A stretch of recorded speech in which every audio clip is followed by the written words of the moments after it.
এক ভাই কমেন্ট করছেন, আসলে ১৬০ টাকার হ্যাচারি থেকে কি মাছ উৎপাদন হয়? এই ১৬০ টাকার হ্যাচারি থেকে কালকে দিছি ৫ কেজি, ৬ কেজি, একজনের ৫ কেজি, একজনের ১ কেজি। আর আজকে দিচ্ছি একজনকার ১০ কেজি।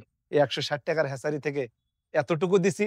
আমরা আমাদের পুকুরে ৫ কেজি আজকে দিছি। এখনো যে পরিমাণ মাছ আছে, মনে হয় আরো ২-৪ টা পুকুরে দেওয়া হবে। বিসমিল্লাহির রহমানির রহিম। আসসালামু আলাইকুম। প্রিয় দর্শক, সবসময় আপনাদেরকে কর্মমুখী করার জন্য বিভিন্ন উদ্দেশ্যমূলক তথ্যগুলো আপনাদেরকে দেওয়া হয়। আজকে যে তথ্যটা দিচ্ছি সেটা হলো, এক ভাই কমেন্ট করছেন, আসলে ১৬০ টাকার হ্যাচারি থেকে কি মাছ উৎপাদন হয়? প্রিয় দর্শক, আলহামদুলিল্লাহ আমরা নিজেরা চাষ করি, আপনারা অবগত আছেন। আজকে এক ভাইকে নোয়াখালী থেকে ১০ কেজি মাছ দিছি। কালকেও একজনকে ৫ কেজি দিছি, সেটা হলো গেছে খুলনাতে, খুলনা বাগেরহাট।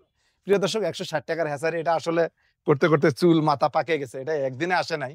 আপনারা বিভিন্ন জনা বিভিন্ন মন্তব্য করতে পারেন। কিন্তু আমরা মন্তব্যর শেষ সমাপ্তিটাই দেওয়ার লোক। বিভিন্ন সময় বিভিন্ন তথ্যগুলা দেই। আসলে খুব কম খরচে আপনাদের মতো আসলে কাল্পনিক মনে হওয়াই স্বাভাবিক। আপনাকে আমি দুষতেছি না। আমিও চিন্তা করি, আসলে কি ১৬০ টাকা দিয়ে হ্যাচারি করা যায়? আসলে এখান থেকে প্রিয় দর্শক, বললে আপনারা কাড়িয়ে নিবেন না। আমরা এই ১৬০ টাকার হ্যাচারি থেকে কালকে দিছি ৫ কেজি, ৬ কেজি, একজনের ৫ কেজি, একজনের ১ কেজি। আর আজকে দিচ্ছি একজনকার ১০ কেজি। এই ১৬০ টাকার হ্যাচারি থেকে এতটুকু দিছি।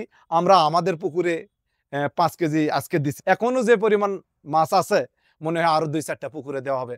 আল্লাহর নিয়ামত, আল্লাহ যদি কাউকে দেয়, সেটা কিভাবে দেয়, যাদেরকে দেয় তারা জানেন। আর যদি না দেয়, কিভাবে নেয় সেটাও আপনারা জানেন।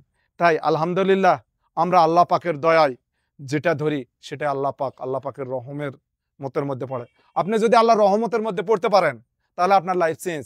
আর যদি আপনি আল্লাহর রহমতের ভেতর না পড়তে পারেন, তাহলে আপনি যত চেষ্টাই করেন সম্ভব নয়। হ্যাচারি মালিকেরা মনকে মন মাছ নষ্ট করে ফেলে।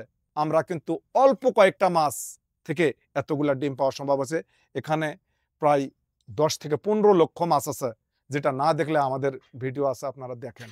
ছোট, ছোট মাছ, আল্লাহর নিয়ামত নিয়ে কখনোই ফাজলামো করি না, বা ফাজলামো করার বয়সই নাই। আসলে আপনাদের সামনে দাড়ি ছিল না, চুল কাঁচা ছিল। দেখতে, দেখতে সবকিছুই আসলে শেষ হয়ে গেল। আর আমি কি বা করব? আর আল্লাহ পাকের দয়া, আপনাদের দোয়ায় আমি ভালো আছি। আপনাদেরকেও ভালো থাকার জন্যে চেষ্টা করি। আসুন আমরা মাছে ভাতে বাঙালি এই স্লোগান অব্যাহত রাখি। ১৬০ টাকার হ্যাচারি করে বাংলাদেশের যুব সমাজ যারা মানুষের দরজায়, দরজায় একটি ভাতের জন্য, একটি ভালো থাকার জন্য ঘুরতেছেন, আপনারা চাইলে আমাদের মাঝবাড়িতে আসে শিখে ফ্রিতে আপনারাও নিজেদের কর্মসংস্থান তৈরি করেন। এটাই আমাদের আসলে চাওয়া পাওয়া ছিল। ইচ্ছাশক্তি থাকলে এই হ্যাচারি প্রকল্পটার মেইন যেটা জিনিস, সেটা হলো ব্রুড মাছ। যদি আপনি মা মাছ সুন্দর থুতে পারেন, তাহলে হ্যাচারি কোনো সাবজেক্ট নয়।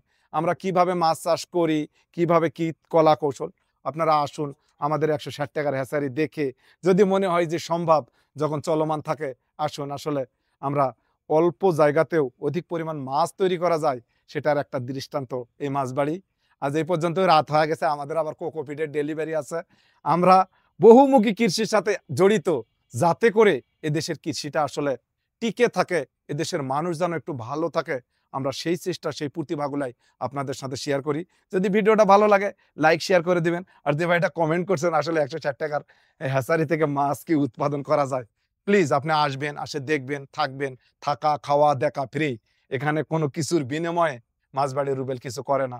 শুধু একটা জিনিস করে, আপনাদের একটু ভালোবাসা, আপনাদের একটু দোয়া। আমার মতো একটা কালো মানুষকে যখন ভালো বলেন, তখন আমার গর্বে বুকটা ভরে যায়। এইটুকুই ছিল চাওয়া, এইটুকুই ছিল পাওয়া। আল্লাহ আমাকে ভালো পরিবেশে রাখছে। আজ এই পর্যন্ত।